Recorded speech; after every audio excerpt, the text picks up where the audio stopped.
தாவீது சவுலை பார்த்து 17:34 தாவீது சவுலை பார்த்து, உம்முடைய அடியான் என் தகப்பனுடைய ஆடுகளை மேய்த்து கொண்டிருக்கிற போது ஒரு விசை ஒரு சிங்கமும் ஒரு விசை ஒரு கரடியும் வந்தது.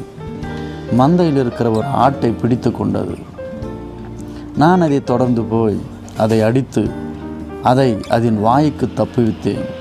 அது என்மேல் பாய்ந்தபோது நான் அதன் தாடையை பிடித்து அதை அடித்து கொன்று போட்டேன்.